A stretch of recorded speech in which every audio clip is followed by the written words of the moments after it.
मोळा भावा भयणीनो, इस्रायलाचो लोक जेजू ताई खुणा मागता तो मेसाया सोडवंडार देवाचो अभिषेक देवाचो पूत जाल्यार ताणें मिलाग्र करून दाखोवची वो एक खुणा करून दाखोवची की तो देवाचो पूत म्हूण. आनी जेजू तांकां सांगता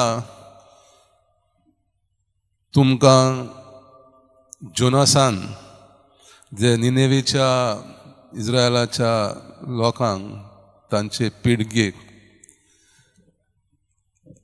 शिटकावणी दिली आनी तांकां तांच्या जिविताचें परिवर्तन करूंक सांगलें. त्या लोकांन जोनासाचेर भावार दवरलो. ताणें पाश्चाताप केलें. राजा पासून ल्हान मनशां पर्यंत साका फोट्यान तांणी तांचें आंग पांगलें. साका फोट्याचे कपडे घालून शीन्स गोबर लावन वायट जिवीत पयस करून तांचे स्वतांचे वायट जिवीत जियेतालीं चिंतालीं. तांचे बोगसोणे मागच्याक 40 दीस तांणी उपवास केलो. साका फोट्यान आंग पांगलें आनी पश्चाताप केलें आनी देवान तांकां बक्षिली. नाजाल्यार देवान तांचो नाश करचो, तांची सगळे मोनजातीचे आनी तांच्या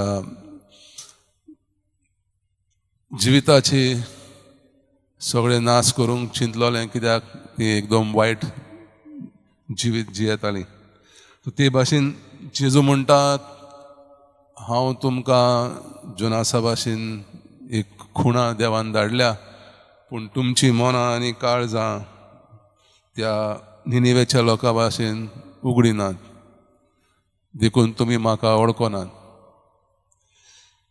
आमकां हो काळ दिला जेजूक आमच्या जिवितांत स्विकारूंक, ताचे उतर आमच्या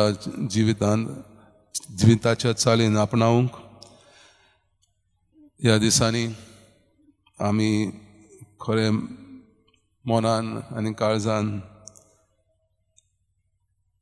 पश्चाताप करून देवाचें बोगसोणें मागून आमचे जिविताचे परिवर्तन करूंक घोटाय मागुया.